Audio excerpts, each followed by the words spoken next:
Saya Tifa Solesa melanjutkan Sapa Indonesia Malam, Saudara. Wakil Gubernur Bangka Belitung, Heliana, telah berstatus tersangka dalam dugaan ijazah palsu oleh Bareskrim Polri. Menyikapi hal itu, Gubernur Babel telah melapor ke Mendagri untuk ditindaklanjuti. Gubernur Kepulauan Bangka Belitung Hidayat Arsani mengaku telah menerima surat pemberitahuan penetapan tersangka Wakil Gubernur atas kasus dugaan ijazah palsu.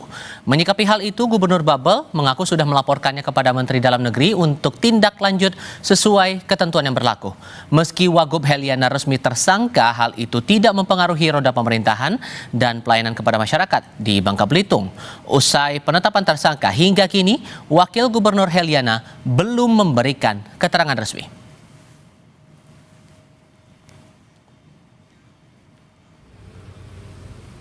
Di mana Ibu Wagub ini adalah urusan pribadi, ya, urusan pribadi di mana dia dikenakan menggunakan dokumen palsu alias ijazah palsu, katanya begitu kan. Jadi ini adalah ranah hukum yang harus dilaksanakan. Dan bagi saya tidak ada kaitan dengan saya, karena waktu beliau mencalonkan gubernur, wakil gubernur, beliau pakai ijazah SMA, ya. Nah, kita berharap dengan kasus ini ibu ini bisa melaksanakan tugas dia untuk menyelesaikan kasus hukumnya di Mabes Polri. Kasus dugaan ijazah palsu yang menimpa Wakil Gubernur Bangka Belitung, KPU dan Bawaslu Kepulauan Bangka Belitung menanggapi bahwa proses hukum dugaan ijazah palsu yang tengah ditangani Bareskrim Polri tidak berkaitan langsung dengan KPU sebagai penyelenggara Pilkada serentak. KPU menegaskan saat pendaftaran pasangan calon, persyaratan yang dipakai oleh yang bersangkutan adalah lulusan SMA. Selain itu, dalam penetapan sebagai Wakil Gubernur terpilih, KPU tidak mencantumkan gelar akademik Heliana. Sementara M. Oscar selaku Ketua Bawaslu setempat menjelaskan berdasarkan hasil pengawasan pada tahap verifikasi administrasi perbaikan persyaratan calon pada 8 September 2024, diketahui pada awal pendaftaran Heliana sempat mencantumkan ijazah S1. Namun pada tahap perbaikan dokumen, bakal calon Wakil Gubernur Heliana hanya menggunakan ijazah SMA sederajat sebagai dokumen persyaratan administrasi. Dengan begitu, Bawaslu memastikan dalam proses pencalonan sebagai Wakil Gubernur, Heliana tidak menggunakan ijazah S1, melainkan ijazah SMA. Yang bersangkutan kita tetapkan tanpa gelar. KPU Kepulauan Bangka Belitung ya tentu ikut memantau kasus tersebut, ya. Ya, kalaupun nanti kami diminta aparat hukum ya untuk memberikan keterangan, kami siap. Memang pada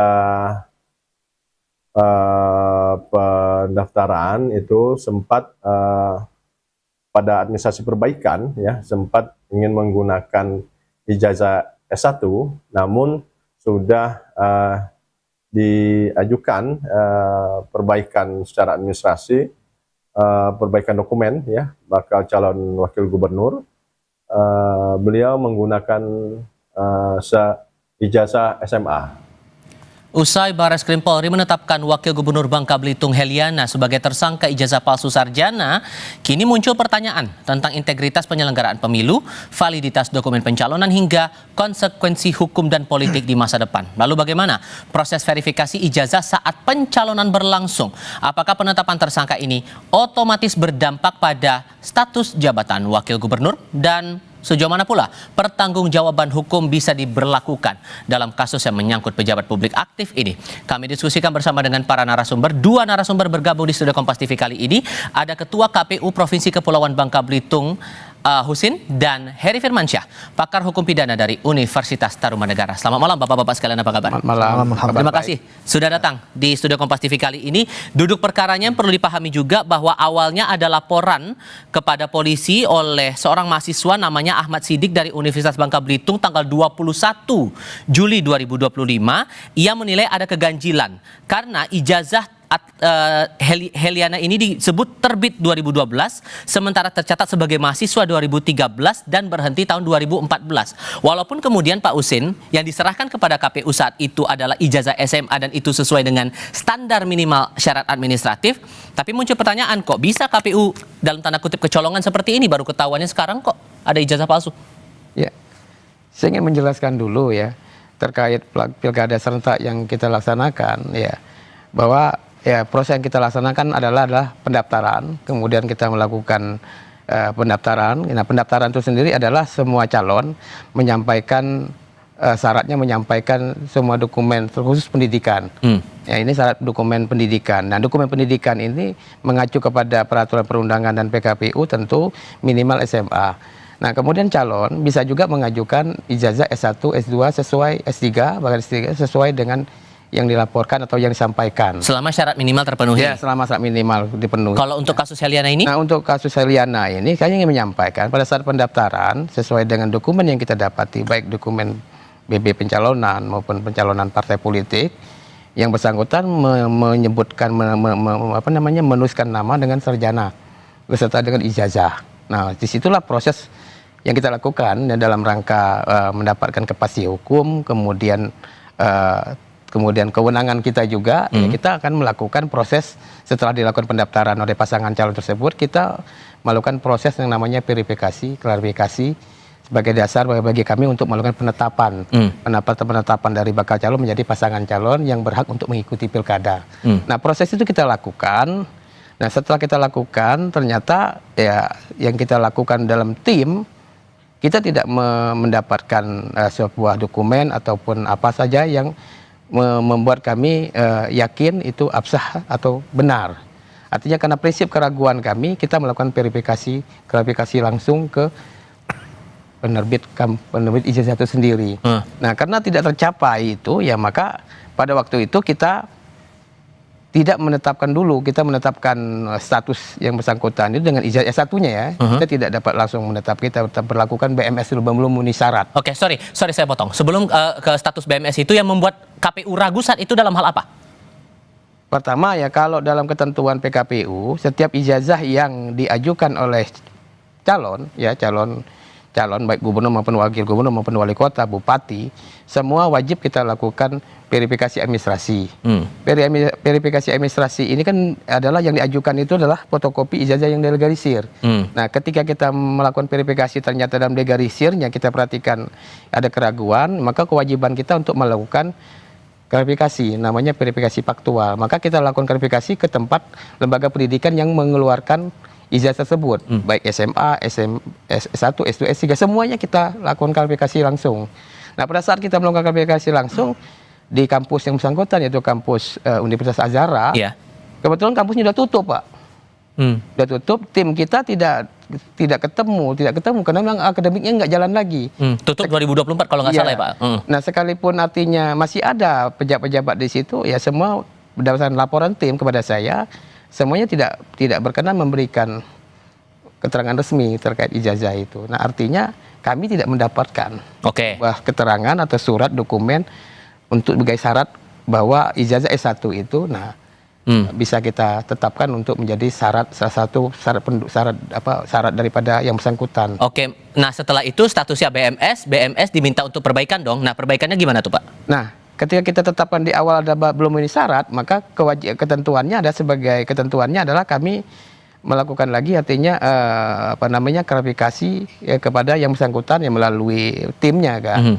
Nah, sampai batas akhir sebelum penetapan calon, ya artinya yang bersangkutan tidak dapat memberikan apa yang kami minta, apa yang kami harap sebagai syarat itu. Sehingga, yang ijazah S1 itu. S1-nya, sehingga akhirnya kita menerima yang SMA, dan SMA kan tidak artinya tidak bisa, tidak dapat, tetap yang bersangkutan tetap mendaftarkan, dapat diterima sebagai calon wakil gubernur waktu itu. Sehingga pada waktu itulah kita sepakat juga dan diawasi oleh Bawaslu, SMA lah yang menjadi dasar beliau untuk mendaftarkan sebagai wakil gubernur.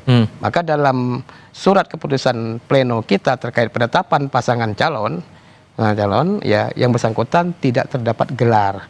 Begitu juga ketika hasil pilkada tercapai dan yang bersangkutan pasangan tersebut menang dalam penetapan gubernur dan wakil gubernur terpilih, untuk Ibu Heliana kita tidak mencantumkan gelar karena tidak kita tetapkan sebagai S1-nya sebagai syarat ikut menjadi syarat dia mencalonkan. Seperti itu, Pak. Oke, nah melihat fakta tadi, ditambah proses hukumnya juga sekarang sudah berstatus sebagai tersangka. Keterangan dari pihak kampus yang saya juga pelajari menyatakan bahwa tidak ada catatan KRS, kartu rencana studi, kartu hasil studi, bahkan catatan daftar alumni pun tidak ada. Sehingga menurut Anda, Pak Heri, dari kasus yang dialamatkan kepada Wakil Gubernur Babel ini dengan dugaan ijazah palsu, masih ada celah tidak untuk kemudian dibantah atau kemudian dilawanlah apa yang ditetapkan oleh polisi, oleh Baris Krim Polri ini? Yang pasti langkah siapapun menjadi tersangka tentu mencoba membalik posisi ya, apa yang dituduhkan tadi. Itu pasti sah-sah saja dan normal sekali Mas Tifal. Cuman dalam konteks kita melihat bahwa perkara ini penetapan tersangkanya bukan ujuk-ujuk juga ya. Karena kalau tadi mendengar dari pernyataan beliau, Ketua KPU Babel, ini kan penggunaan gelar itu sudah sejak lama berarti. Bukan di saat 2025 saja. Nah tentu polisi menurut saya pribadi sudah juga mengkoreksi, menurunkan tim lapangan untuk meng-cross check bahkan apakah memang benar tempat pendidikan yang bersangkutan itu masih ada atau tidak. Ini kan jadi kendala juga Mas Tifal. Banyak juga memang ada beberapa misalnya yang sudah tidak ada lagi sekolahnya atau universitasnya, tapi bisa dibuktikan bahwa memang ijazahnya benar begitu. Ini kan berarti kan ada proses yang menjadi tanda tanya besar tadi. Nah, kalau kita bicara dalam hukum acara pidana kan berarti ada minimum dua alat bukti yang sudah dilakukan. Apakah dengan memanggil pihak-pihak yang terkait dengan dikeluarkannya ijazah tadi, di ujungnya kan ijazah, tapi proses ini kan harus ada tadi Mas Tifal katakan ada KRS, ada bukti sekolah. Karena ini yang penting juga di kasusnya Pak Jokowi misalnya, ini kan jadi persoalan yang sama sebenarnya. Bahkan lebih strong lagi, UGM sudah mengatakan ini asli tapi tetap diperdebatkan. Tapi kalau konteksnya ijazahnya Heliana ini? Ya, kalau yang ini kan udah clear tadi disampaikan oleh beliau, udah tutup tuh. Dan saya juga baru tahu tadi ketika melakukan verifikasi dan klarifikasi sebelum penyerahan berkas itu kan juga sudah dilakukan oleh beliau. Dan ternyata tidak kunjung disertakan. Sehingga pada saat pemilihan kemarin ya, betul ya Bang ya, itu tidak disertakan tuh ijazah yang S1-nya tadi. Clean and clear di situ. Maka kalaupun ini ditarik ke ranah pidana bukan kepada di Undang-Undang Pilkada ataupun Undang-Undang Kepemiluan, walaupun pemilu itu kan prinsipnya asasnya adalah luber dan jurdil ya. Kejujuran itu bukan hanya bagi penyelenggara tapi juga bagi mereka yang menjadi kontestasi, yang mengikuti kontestasi dalam pilkada tadi. Dalam konteks ini kasusnya adalah dialamatkan kepada pejabat publik, itu juga ada di hal yang memberatkan nantinya? Ya tentu bahwa ini kan apalagi ada undang-undang Sisdiknas ya, dikarenakan harus ada integritas ya, penggunaan dokumen akademik yang benar bahwa dia bersekolah di sana. Ya saya nggak tahu apa yang kemudian menjadi motivasi untuk melakukan sesuatu yang sebenarnya sudah tidak diyakini bahwa memiliki misalnya itu ya. Karena kalau kita lihat syaratnya gampang sekali. Mungkin lebih berat jadi presenter Kompas TV. Kenapa jadi ke saya? Karena begini, karena syaratnya tadi SLTA. Dan insya Allah seluruh warga Indonesia sudah program untuk 12 tahun pendidikan sampai SMA itu pasti terlampaui. Nah, sehingga kan tidak dikenakan di sana. Maka pertanggungjawabannya pidananya individu. Karena sifatnya tadi dikenakan di KUHP pasal 263, 264 dan Undang Sisdiknas 20 tahun 2003. Nah, ini untuk melihat bahwa apakah penggunaan tadi itu apakah dia masuk dalam kategori membuat surat palsu atau memalsukan surat. Kalau membuat surat palsu berarti dari awal nggak pernah ada nih Bang Tifal. Ya, proses bahkan pernyataan ijazah itu dibuat secara sepihak misalnya oleh orang yang tidak bertanggung jawab gitu kan. Yang kedua, kalau dia membuat surat palsu tadi, memalsukan surat, berarti kan ada yang ditambah atau dikurangi dari substansinya. Nah, sehingga dikenakan pasal 263 dan 264 tadi dalam konteks pidananya. Menurut saya, ya dalam hal ketika kita menjadi pejabat publik, memang rekam jejak ini jadi penting, Mas Tifal ya, untuk melihat apakah dia memang layak begitu ya untuk mengemban jabatan publik, bagaimana menjadi seorang pejabat publik kalau seandainya dari awal prosesnya saja sudah aspal misalnya. Dan ini kan menurut saya menciderai sekali secara integritas tadi. Tapi sekali lagi ini asasnya masih presumption of innocence, asas praduga tidak bersalah. Kita nggak tahu ke depan apakah kemudian dengan tudingan tadi Ibu Heliana berdiam diri atau berusaha menggugat dengan bermanuver mengajukan pra peradilan. Oke, kita akan bahas itu nanti. Ya. Cuman yang jadi pertanyaan juga begini Pak Husin, Ya. terlepas bahwa dari KPU sudah menyatakan awalnya dalam tahap pertama itu BMS untuk ijazah S1 itu kemudian lewat proses update atau perbaikan pencalonan itu sudah mencukupi minimal SMA itu yang diserahkan. Tapi muncul pertanyaan juga begini, dengan berkaca pada kasus ini kenapa kok tetap digolin juga? Sementara dalam tahap awal aja sudah bermasalah, S1-nya nggak jelas, masih bermasalah nggak jelas itu apakah betul-betul S1-nya valid atau tidak. Ya, soal yang kalau menggolkan itu tidak, Bu, itu tidak artinya KPU dalam hari ini ya. Apapun dalam proses pencalonan gubernur dan wakil gubernur, semua calon itu diberi hak oleh aturan untuk menyampaikan terkait dokumen, terkait syarat pendidikan, diberikan semuanya kewenangannya, diberikan hak untuk menyampaikan, baik SMA, minimal SMA harus ada. Kemudian menyampaikan S1, S2, S3. Nah, soal dikatakan menggolkan itu, disitulah tugas KPU ya, kewenangannya itu untuk melakukan verifikasi dan klarifikasi terkait ijazah-ijazah yang diajukan tadi. Nah, dalam proses ini Pak Wakil Gubernur dalam hal ini Ibu Heliana itu dalam formulir pendaftaran dengan pasangan calon Pak Hidayat Arsane ini ya menyertakan bahwa terdapat ijazah S1 tadi. Dan kita lakukannya sama juga dengan punya Pak Gubernur juga, Pak Hidayat Arsane, kita lakukan hal yang sama. Dilakukan verifikasi administrasi, kemudian dilakukan klarifikasi ke kampusnya. Nah, untuk apa? Untuk memastikan bahwa memang ijazah itu menurut aturan PKPU ya, kategorinya absah ya. Bukan soal bodong atau tidak boleh atau palsu, tidak. Kami bicaranya keabsahan. Harus ada dokumen.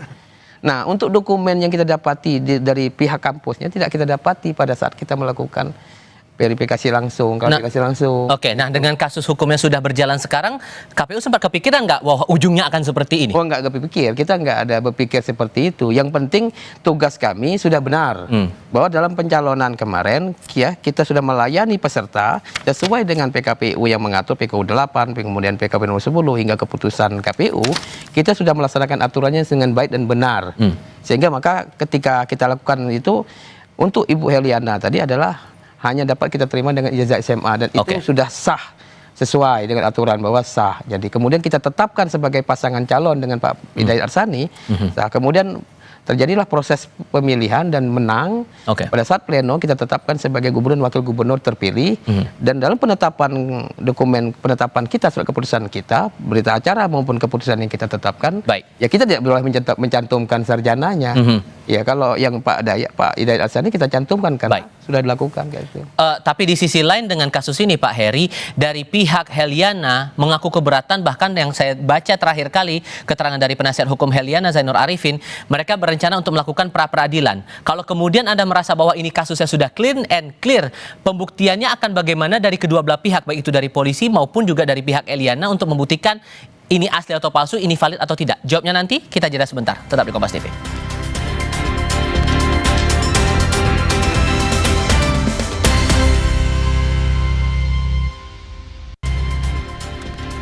Pak Heri, dari pihak penasihat hukum Heliana berencana untuk mengajukan pra peradilan atas kasus dugaan ijazah palsu ini, penetapan tersangka terhadap Heliana. Selain karena keberatan dengan status tersangka itu, salah satu unsurnya mereka mengaku sudah meminta hasil uji forensik ijazah tapi tidak diberikan oleh penyidik.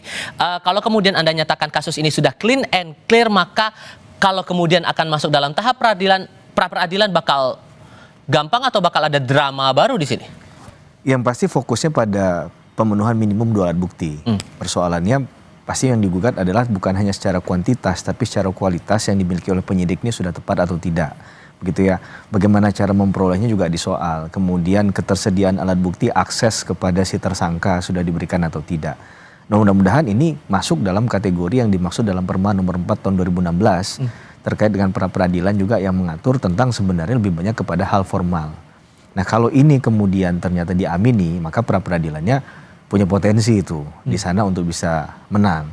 Tapi kalau ternyata yang dimaksud adalah uji forensik memang tidak diberikan karena ada suatu dan lain hal, kemudian diajukan di pra peradilan dan diberikan oleh pihak penyidik, dan ternyata itu benar, ya bahwa itu tidak pernah diterbitkan dimanapun, dan bahkan mungkin ditemukan fakta lain pendukungnya, misal ada orang yang membuatnya, saya rasa game over juga di pra peradilannya begitu. Dan sekarang juga tidak semua orang yang dijadikan tersangka coba untuk mengarah kepada pra peradilan, karena kadang itu jadi anggapan mereka jadi legitimasi itu. Kayak Bang Roy Suryo dan kawan-kawan kan juga masih maju mundur kan untuk mengajukan pra peradilan, karena ini case-nya mirip-mirip begitu ya. Dugaannya, tuduhannya adalah ijazah palsu. Nah, ini yang menurut saya jadi perhatian adalah tetap di alat buktinya. Karena bagaimanapun orang itu tidak mungkin dikatakan bersalah ketika dia tidak memenuhi minimum 2 alat bukti tadi. Sederhananya kalau kemudian dalam kasus ini siapa yang bisa yang berhak membuktikan itu ijazah palsu atau tidak, dari pihaknya si tersangka atau dari polisi atau dari pihak lain atau siapa? Ya, kalau sebenarnya dua-duanya harus punya kesempatan yang sama untuk membuktikan ya. Kesempatan pertama kan sudah dilakukan oleh pihak penyidik yang melakukan asas bukan presumption of innocence lagi, tapi presumption of guilt. Ya, orang ini bersalah karena tuduhannya begini-begini. Ya, yang mereka mendapatkan dari keterangan saksi, mereka cek di lapangan udah nggak ada lagi di PD Dikti juga udah misalnya clean and clear, tidak ada lagi universitas itu, maka kan ini yang dikumpulkan sebagai bukti oleh pihak penyidik tadi kan, yang kemudian nanti mungkin saja jadi alat dalam tanda petik amunisi atau peluru dalam pra peradilannya. Nah, tapi sejauh mana kemudian itu nanti dilimitasi juga di pengadilan, apakah dibongkar semua? Karena kalau dibongkar semua berarti kan masuk kepada pokok perkara nih. Ini nanti jadi orang bingung juga, pra peradilan itu bedanya dengan sidang pada pokok perkara itu apa? Maka mungkin nanti akan dilimitasi. Tapi bukti-bukti itu akan semuanya menurut saya akan mencoba untuk memaksimalkannya, bahwa mereka sudah melakukan verifikasi, konfirmasi, bahkan ke ketua KPU juga kan sudah dilakukan misalnya kan. Nah, pertanyaan besarnya adalah kalau tadi misalnya masalah KPU kok bisa kecolongan, apakah verifikasi ini sebatas apa yang dilakukan? Apakah verifikasi faktual juga, atau tadi hanya verifikasinya hanya sebatas formalitas, misalnya hanya diminta tidak hanya himbauan atau seruan, bukan obligasi. Obligation dalam artian kewajiban. Kalau dia obligation, kewajiban kan berarti kalau dia tidak memenuhi ada hal yang katakanlah bisa diberikan sanksi kan. Nah, itu yang menurut saya harus diatur juga dalam ke depan ini ketika seseorang akan maju menjadi pejabat publik lewat pilkada ataupun pileg misalnya. Ada pembenahan tidak dari pihak KPU belajar dari kasus ini biar nggak kecolongan lagi kesana di mata publik, Pak? Ya pasti ya banyak yang kita pelajari dari sebuah kasus. Bahkan KPU sendiri ya Bangka Belitung ini kan setelah pilkada serentak kan KPU di Bangka Belitung kan masih tersisa kemarin di pilkada ulang ya, Pangkal Pinang dan Kabupaten Bangka. Nah, untuk belajar dari ya, terkait syarat ijazah ini dari pilkada itu banyak jadi masalah. KPU kita sendiri sudah melakukan perbaikan terhadap regulasi. Maka banyak yang maka hal-hal seperti itu jadi pembelajaran. Maka pembelajaran yang kita dapati ya prinsipnya KPU itu Bapak ya. Pertama tentu ya kita ingin juga dalam semua proses pencalonan, semua proses pilkada tanpa terkecuali, apalagi khususnya pencalonan, tahapan pencalonan inilah inti dari pilkada kan pencalonan. Nah, dalam proses pencalonan ini dari mulai pendaftaran, kemudian verifikasi administrasi, kemudian klarifikasi ya sampai penetapan itu. Prinsip kami adalah harus mendapatkan kepastian hukum, dan kami selalu menjaga kami dalam proses itu dengan teliti dan dengan teliti, dan kami tetap mengedepankan ya ketika ada keraguan-keraguan ya kita harus melakukan cek lagi. Bakal verifikasi faktual lebih ketat lagi begitu? Lebih ketat lagi, ya seperti itu. Maka itu kita lakukan itu ya ketika kita menerima pendaftaran itu ada ijazah S1-nya ya. Dia wajib kami lakukan itu, wajib lakukan. S2 juga wajib. Kemarin S3 juga kita datang, Pak. Sampai profesor kemarin Pangkal Pinang itu wali kotanya kan kita datangi kampusnya Universitas Sriwijaya. Semuanya kita tanya. Singkat untuk masing-masing karena waktu kita terbatas. Anda untuk kasus ini sudah pernah diperiksa juga, Pak? Siap, sudah secara resmi sudah diperiksa oleh Bareskrim, dan kami KPU Provinsi Bangka Belitung sudah memberikan keterangan resmi terkait proses pencalonan Pilkada serentak kemarin ya, khusus untuk Ibu Heliana. Dan untuk perkara ini menurut Anda kasusnya hanya terikat dalam hal pemalsuan atau bisa jatuh pidana yang lain, Mas Eri? Pasti taliannya adalah objeknya adalah ijazah yang diduga palsu tadi ya, maka Undang-Undang Sisdiknas karena ini penggunaan gelar akademik begitu kan, kemudian juga di KUHP yang tadi kita sudah sebutkan norma yang biasa dipakai di pasal 263 dan 264 membuat surat palsu atau memalsukan surat. Tapi yang lebih utama tadi adalah masalah bagaimana kelengkapan administratif ini tidak hanya sebatas ya kita anggap sebagai administrasi belaka, karena ini menjadi penting jangan-jangan seseorang itu bisa terpilih karena orang melihat status embel-embelnya tadi. Ada gelar haji, itu kan bukan akademik tadi ya. Ada gelar profesor, tadi ada gelar sarjana dan sebagainya. Ini kan bisa menimbulkan kerugian bagi pihak mungkin ya. Ini cuma tidak terbuka aja pihak lawan yang pernah dikalahkan misalnya kan. Ataupun di dalam kontestasi politik harus ada kejujuran tadi ya. Karena bicara tentang pemilu tadi kita tidak hanya bicara tentang luber tapi jurdil. Jujur dan adil kan, ini penting gitu. Oke, terima kasih banyak untuk bapak-bapak sekalian. Pak Husni terima kasih, Pak Heri juga terima kasih sudah berdiskusi bersama kami. Sehat selalu untuk Anda semuanya. Selamat malam. Selamat malam. Dan kami akan lanjutkan lagi Sapa Indonesia Malam usai jeda dengan laporan